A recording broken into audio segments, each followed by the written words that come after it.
I am clearly the largest peach buyer in the area, yet I refuse to buy peaches from my own village. Even if they are about to rot on the trees, the village chief begged me in every possible way, but I remained unmoved. Even if they were all given to me for free, I wouldn't take a single one. This is because I have been reborn. In my previous life, to help the village sell the unsellable peaches, I used all my resources to pull strings everywhere, and even paid 50,000 out of my own pocket in advance. Finally, I managed to sell all the peaches before they rotted. However, on the day of the dividend distribution, the villagers were grinning from ear to ear with bundles of cash, while I only received a red envelope with 25 cents. I thought there was a mistake, and hurriedly went to the village chief to ask about it. He tapped the ash from his cigarette while explaining slowly. That's right, after deducting the expenses for entertaining guests, there's only 2 cents and 5 left. I almost laughed in anger. We had clearly agreed that all expenses would be covered by the village. I argued my case, insisting on getting back my 250,000. With a shout from the village chief, the villagers surrounded me. You're also a member of the village. What's wrong with helping everyone sell some peaches? 250,000. How many peaches would you have to sell to earn that back? The heart is insatiable like a snake swallowing an elephant. So greedy at such a young age, what will happen in the future? On the 3rd day after being expelled from the village, my mother, who couldn't afford surgery, died on the hospital bed. I cried my heart out, spitting blood. When I opened my eyes again, I found myself back on the day the village chief came to visit. Sees, hey, your dad and I are good brothers. I've watched you grow up since you were little. For the sake of the community, lend everyone a hand. If the peaches don't sell, they'll all rot on the trees, and the whole year's work will be in vain. All right, village chief, leave this matter to me. Caesar, I always knew you were destined for success. You were smart from a young age, did well in school, and had a quick mind. Now you're thriving in the city, even knowing big bosses. A mere 2 million gin of peaches is nothing for you. Exactly, Caesar. You are now the pride of our village. I've admired you since elementary school, truly. All right, village chief, don't get too happy too soon. I can find a way to sell the peaches, but I have a condition. What conditions do you have? As long as we can sell the peaches, any conditions can be negotiated. Before loading the peaches onto the truck, you must first transfer 200,000 as payment to my account. Sure, it's easy. What do you mean? Don't you trust us? Asking for money before loading the truck. How does that make sense? Chu Sheng, shut up. Zizi is one of our own. How could he deceive us? No problem, Zizi. We'll do as you say. Uncle trusts you. Words alone are not enough. We need to sign an agreement. Oh, come on. Why sign an agreement? Your uncle here barely knows a few characters, and doing so feels too formal. As the village head, my word is as good as a bond. How could I possibly renege on my promise? Among villages, it's all about trust. I looked at his face full of sincerity, as if seeing him in the past life, slowly telling me there was only 2 cents and 50 left while tapping ash, my heart cold as ice, yet a smile slowly appeared on my face. All right, village chief, I trust you. Since you're rarely in the city, have a seat. I'll go buy some groceries and we'll have a simple lunch here at noon. I couldn't possibly accept this. I didn't say anything more, picked up the shopping basket, and went out the door. As soon as I got downstairs, I immediately stopped, took out my phone, and opened the app connected to the living room surveillance at home. Clear images and sounds came through. Dad, are you crazy? 200,000 and you're giving it to him before seeing the money from the peaches. What if he takes the money and runs? You don't owe anything. I agreed with him just to coax him into selling the peaches quickly. The peaches are ripening day by day, and if they rot on the ground, our village will have nothing to eat this year. As long as the truck arrives, the peaches will definitely be sold, and the money will be transferred to our account. Whether we give him money, when we give it, and how much we give, isn't it all up to us? Dad, you're really clever, just making empty promises to him. What can he do if we default? True, Siji's dad has been dead for years, and his sickly mom is lying in the hospital. In our village, what can one person do? If he is sensible and admits it, considering the sale of the peaches, maybe we can give him a little something to keep him quiet. If he's not sensible and insists on making a fuss, yes, by then the whole village will rely on our family for food. After taking out benefits, who would still speak for him? Even if he shouts to the heavens, no one will care. Agreement? Nonsense. Without black and white paper and a handprint, it's nothing. Even if it goes to court, we're not afraid of him. The father and son exchanged a smile, filled with the arrogance of a short victory and the thrill of controlling others' fates. I stood outside the wall, the sunlight on me, yet I felt no warmth. Turning off the surveillance, I headed towards the vegetable market. This play has just begun, but this time, I am the director. After seeing off the village chief and his son, I started getting busy, just like in the previous life. The next day, I brought clients to the village to see the peaches. Old Chu was already waiting at the village entrance early in the morning, and as soon as he saw us get out of the car, he immediately came out to us. Suzu, you're finally here. This must be the big boss from the city. Welcome, welcome. Boss, you've come a long way. It must have been tiring. How about having a simple lunch at my farm? Authentic country dishes, free-range chicken and duck, fresh vegetables. Guaranteed you won't find this in the city. Don't need to bother, Choshunk. I've already booked the restaurant. Zluzhaya, you're being too formal. Our farm might not compare to big city restaurants, but the ingredients are fresh, and the taste is absolutely authentic. Please give us a chance. Fabi, the Dietas. Thank you for the kind offer, but Xiaoze has already made arrangements. I'll go with the host plans. Chuchusheng's lips moved as if he wants to say something more, though Xu Lao Mao coughed from the side, so he had to swallow his words and reluctantly stepped aside. Caesar has arranged it, so let's follow Caesar's plan. Let's first look at the peaches. The peaches are the main thing. He led us towards the peach orchard. As we passed Chuchusheng's farm, I caught a glimpse out of the corner of my eye of the old tables and chairs inside, a greasy safe. In the previous life, it was here that I treated clients to 2 meals, which were just over 1,000 worth of farmhouse dishes, yet it was turned into an extravagant hospitality expense of 200,000. The process of inspecting the fruit went smoothly, and Mr. Li was quite satisfied with the quality of the peaches. The price was almost agreed upon, with a preliminary intention to purchase 800,000 shin. Chula Mao stayed by my side, constantly emphasizing the village's difficulties and the hardships of the peach farmers, trying to gain sympathy, and subtly suggesting that I shouldn't be too concerned about personal gains and losses. At noon, I took Mr. Li to a decent restaurant in the county, and Chula Mao and Chuchusheng shamelessly tagged along. During the meal, Chuchusheng was visibly a bit restless, looking at the dishes on the table, and several times wanted to bring up his farm, but was stopped by Shu Dao Mao's glances. Shu Dao Mao appeared much more composed, continuously toasting the client, expressing gratitude, and was unusually warm towards me, as if we were truly close uncle and nephew. After a few rounds of drinks, Shu Mao, taking advantage of the alcohol, put his arm around my shoulder and spoke softly, but loud enough for the others at the table to hear. Serge, I knew I wasn't wrong about you, don't worry. On the day the peaches are loaded, I'll be the first to give ye 200,000. No doubt about it. He spoke with such conviction and sincerity that if I hadn't experienced the previous life or heard that conversation in the surveillance, I might have believed him. I picked up the teacup and took a sip, hiding the sneer at the corner of my mouth. The village chief is too kind. It's all what I should do. I didn't respond to his mention of compensation. A hint of doubt flashed in Shu Mao's eyes, seemingly surprised by my calm reaction, but he quickly smiled again and continued urging us to drink. Chuchusheng, on the other hand, couldn't hold his composure as well. Taking advantage of Mr. Li's trip to the restroom, he leaned over to me, lowering his voice with a whiff of alcohol. CZ, impressive that you know such a big boss, but let me tell you, in the end, we still have to rely on our own people. Outsiders can't be trusted. Oh, in what way is it untrustworthy? Nothing. Just a reminder. Come on, drink up. After the meal, I ignored Shu Mao's enthusiastic invitation to stay and left directly with Mr. Li. Shu Mao stood at the restaurant entrance, the smile on his face collapsing the moment the car door closed, his expression turning gloomy. Through the rearview mirror, I even saw Shu Chusheng spit on the ground and mutter a few cusses. In the following 2 days, I didn't stop at all and brought another more powerful Mr. Wang to see the peaches. The negotiation process went exceptionally smoothly, and the remaining peaches were all reserved, with the delivery date and payment method clearly defined. Shu Lao Mao was overjoyed and came to visit again, this time carrying 2 old hens and a small basket of farm eggs, saying they were to help nourish my mother. CJ, you are truly a great benefactor to our village. We really owe it to you this time. Everyone in the village remembers your kindness. Don't worry, by the delivery day, I will definitely gather your 200,000. By the way, I heard your mom is still in the hospital. This illness can't be delayed. You see, I happen to be free today. How about I go with you to the hospital to see your mom, and also express the village's regards?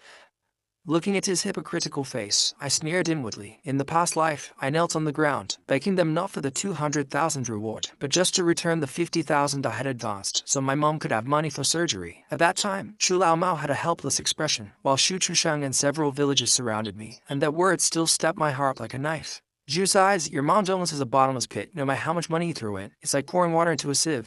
Just the sooner you die, the sooner you'll be reincarnated. Don't drag everyone down with you. Who knows if you really adverse that 50,000 yuan? Maybe you're just crazy for money and trying to scam people. Those malicious slanders and cusses, along with the scene of them driving me out of the village like a beggar, are vividly clear in my mind. It was their greed and cruelty that indirectly caused my mother's death. No need, village chief. My mom is having surgery next week and needs to rest wisely, so it's inconvenient to have visitors. I appreciate your kindness. All right. After the surgery is done, I'll go visit her. If your mom's medical expenses are tight, let me know and the village will try to find a way to help.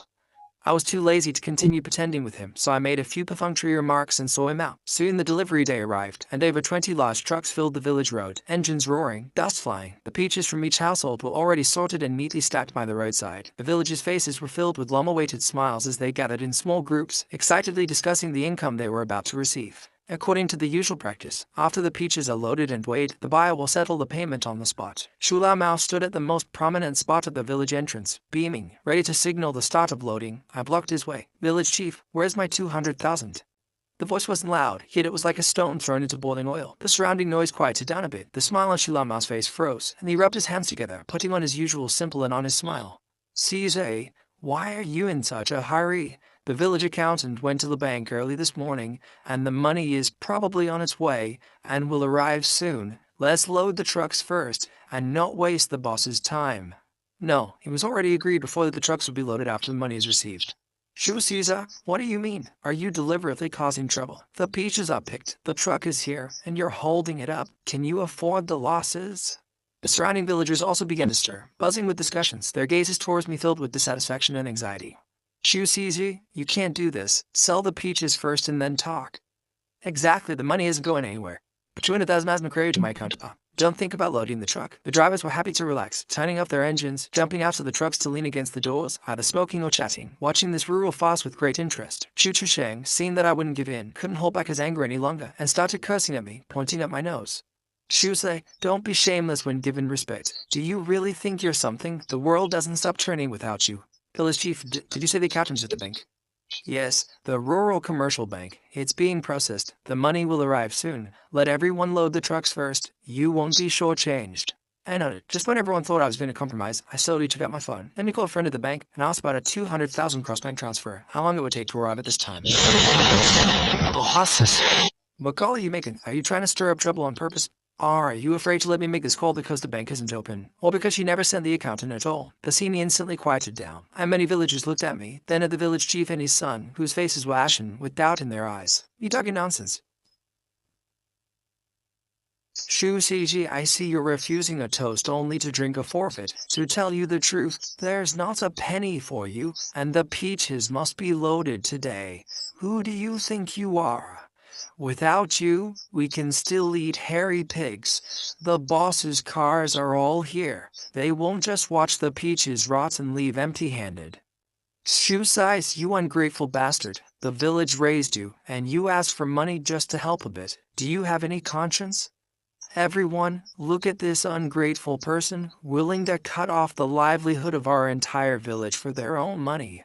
GD person, get out of our village. Drive him away." Facing the accusations, I remained silent. Shulamao thought I was scared. I'm racist and proud. "Now you're scared. I'm telling you, it's too late. I'm not giving you the money today. What can you do? It doesn't matter if you're here or not. The cars are already here. They're not going back empty-handed. I don't even need to say a word. The bosses will be begging me to sell the peaches." I smiled slightly and calmly picked up the phone, turning on the speaker. "Mr. Li, Mr. Wang, you both heard that right. Whether or not to ask him to sell the peaches, you decide for yourselves. With such authority, Village Chief Shu, we small businesses wouldn't dare to ask for help, nor can we afford to. Since Shu family village is so untrustworthy and goes back on their word, then we won't do this business. Peaches are everywhere. We'll go to another village to collect them." As soon as the words were spoken, the call was abruptly cut off, leaving only the busy tone. The color drained from Shulamao's face, which had been full of smugness and a sinister smile just moments ago, now turning as pale as paper. He seemed drained of strength, staggering slightly and almost losing his balance. Shu Chusheng was also dumbfounded, standing there with his mouth agape. The surrounding villagers were first deathly silent, then erupted in a clamor of shock and anger, seeing the money slipping away, their eyes all fixed on Julamao and his son. "Village chief, what should we do? The peaches have already been picked. If no one buys them, won't we lose everything?" Shulamao shivered, suddenly coming to his senses. He no longer cared about his dignity and almost crawled over to me, forcing a smile that looked worse than crying. "Suja, good nephew. Misunderstanding, it's all a misunderstanding. Just now uncle was joking with you. Angry words, all angry words." Yes, size. We grew up together like brothers. Please talk to the bosses, plead with them. I'll immediately have my mom go home to get the money and give you 200,000 in cash, not a penny less. CJ, please help out. It's not easy for everyone. The village chief knows he was wrong. I coldly watched their clownish performance, feeling no emotion. Too late, after saying this, I turned and waved to the drivers who were watching the scene. Gentlemen, get in the cars, we're going to Chengja village. This command prompted the drivers to stub out their cigarettes, open the car doors, and prepare to start the vehicles. You can't leave, stop them, block the road for me. If the peaches aren't loaded today, no one is leaving our Shu family village. Some incited villagers, out of fear of losing money, actually started to move, trying to block the village road with their bodies and farm tools. Shu Chusheng in particular revealed a fierce look, veins bulging on his forehead, suddenly charged towards me. Chu sighs, I'll kill you. At this critical moment, a loud roar of anger came from the outskirts of the crowd. Stop, I want to see who dares to hit someone. Everyone looked in the direction of the voice and saw the village chief of the neighboring Chengja village, Cheng village chief, walking quickly with a few people. Behind him were President Wang and President Li. Shu Laomao suddenly understood everything. He pointed at me, his finger trembling violently with extreme anger, his lips quivering, and his eyes almost popping out. You Shu CJ, you ungrateful traitor. So, you took the boss to Chenjia village when you were cutting peaches. Zhu Laomao, you still have the nerve to talk about orders. If you hadn't gone back on your word and tried to pocket the agreed-upon commission fee, would Shu's eyes have considered our village as an alternative? He worked hard to bring you customers and solve the huge problem of unsold peaches, but you repay him by burning bridges and discarding him. Let me tell you, Mr. Wang and Mr. Li are now our Chengjia village's customers. Your peaches can rot in the fields, but our village's peaches will have no trouble selling. If you dare to incite the villagers to brook the cause, I'll immediately call the township chief to complain. These words were like loud slaps on Shu Laomao's face, and on the hearts of all the villagers of Shujiakun. Shu Laomao was left red-faced, mouth open but unable to utter a word. Village Chief Cheng no longer looked at him, turned around, and took a thick craft paper bag from one of his companions, solemnly handing it to me. CJ, as previously agreed, this is your 200,000 yuan commission. Our Jinjiakun keeps its word, unlike some people who only do disgraceful things. Zhuangqi Shri, Haonqi Fapikwasun Cha no say. This time, thanks to you for bridging the gap. Our entire village is grateful to you. The heavy cash in hand, that real weight compared to the 2.5 cents red from the previous life. The red envelope formed an incredibly ironic contrast. I didn't look at the ashen-faced old Shumao and Shuchuxing, nor did I pay attention to the Shu family villages behind me. I just nodded to village chief Ching, Mr. Wang, let's go to Li. Old Shumao suddenly jumped onto a rock, waving his arms and shouting. Folks can't stay silent any longer. If the peaches aren't sold soon, they'll all rot. Will the whole village just live on air then?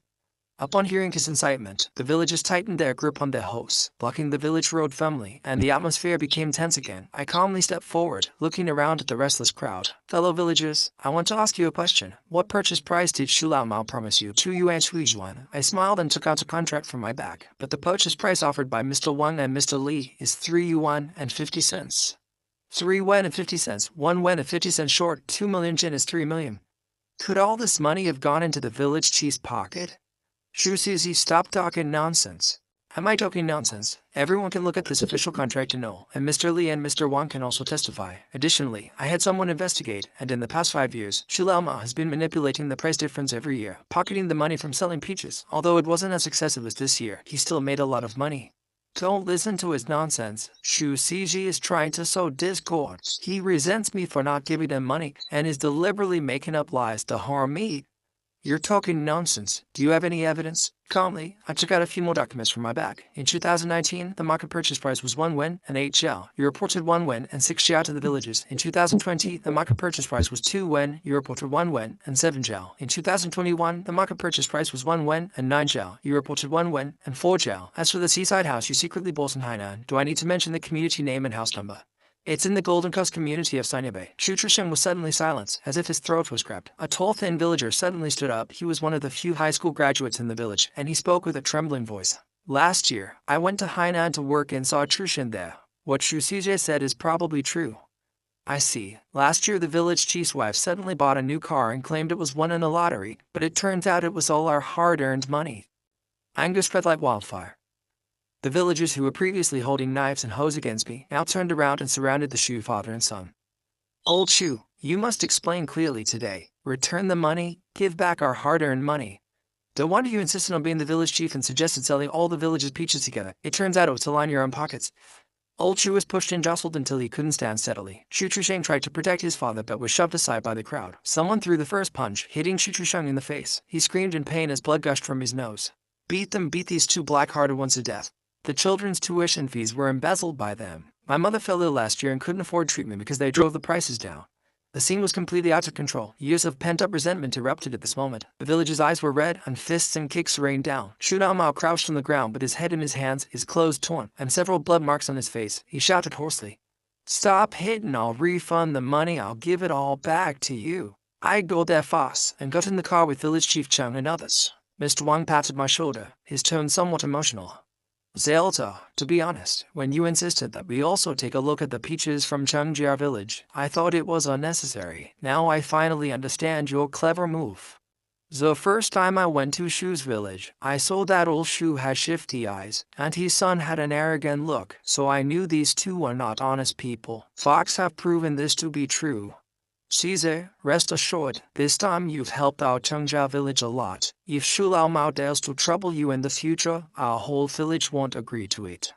"Thank you, everyone." I nodded slightly and just replied with a sentence, feeling little emotion. Having been reborn, all of this was expected. The process of purchasing peaches from Chengjiao village went very smoothly. With fair prices and honest villagers, everyone was happy. Seeing the genuine smiles on the faces of the villagers when they received the money, the long-held frustration in my heart finally eased a bit. The next day, I took the 200,000 in cash directly to the hospital and paid off all the expenses needed from my mother's surgery. Sitting by my mother's hospital bed, looking at her thin yet contented smile, I felt a long-lost sense of peace. As we were chatting softly, there was a knock on the door. Opening it, I saw several representatives from Shu family village, led by the tall, thin guy who stood up yesterday. They were holding fruit baskets, with awkward smiles on their faces and eyes full of shame.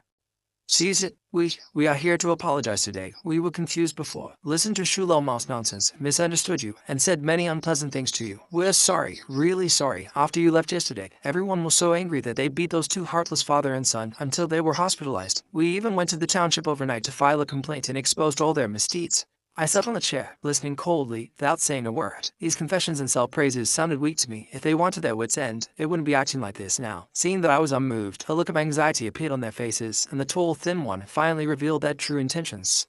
"Caesar, we know we have no face to ask you again, but the peaches have been picked, and if we don't sell them, they'll really rot at home. That's the whole village's hope for the year. Please, for the sake of the community, help everyone one more time. We're begging you." "Saithi, please help." Others also chimed in, almost kneeling down. I remained silent. At this moment, one person's gaze turned to my mother on the hospital bed, as if grasping at a lifeline, and hurried forward with a sobbing tone. "Auntie, please say something for us. We know we were wrong, but the kids are waiting for tuition, and the elderly need to buy medicine." Mother leaned against the headboard, looked at me, then at the few anxious villagers, and sighed softly. She was a smart person, and had already guessed the gist from my earlier words and the current situation. "Villagers, the child is grown up. He makes his own decisions. I am a patient and cannot speak for him." The last hope is completely tied. The representative of the villagers will bash him, second place, unable to move forward or retreat. I looked at them and finally spoke. "Villagers, when you all surrounded me and called me a greedy person, telling me to get out of the village, did you think about being neighbors? Shu Mao has been cheating you out of money for a long time. Didn't you notice it all? It was just that it didn't concern you, or you were too afraid to speak up. Now that the problem is urgent and the loss is about to fall on you, you remember to come to me, your neighbor." Every question made them lower their heads even more. Their faces burning. "The path, I have pointed it out to you, but you followed Shu Mao and cut it off yourselves. Whether the peaches from Zhejiang rot or are thrown away, it has nothing to do with me, Shu Xi's anymore."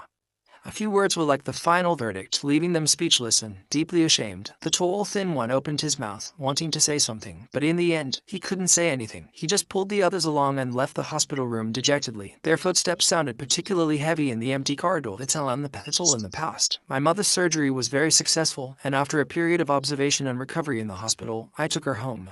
As soon as I settled my mother in the car, my phone rang. It was Village Chief Cheng calling, and there was a hint of satisfaction in his voice. "Caesar, good news. The verdict for Shu Mao and his son is out. Multiple charges combined. Shu Mao was sentenced to 7 years, and Shu Chusheng to 6 years. The embezzled funds that could be recovered have been confiscated. The county reported this matter as a warning to others. Their investments in the city and the Seaview house in Sanya have all been confiscated." I listened quietly, my heart calm and undisturbed. This outcome was expected, justice is clear, and retribution is inevitable. As for those peaches from Shu Family Village, well, they couldn't be stored after picking. In the end, there was no other way but to sell them all to the juice factory at a low price of a few cents per pound, just barely recovering some fertilizer costs.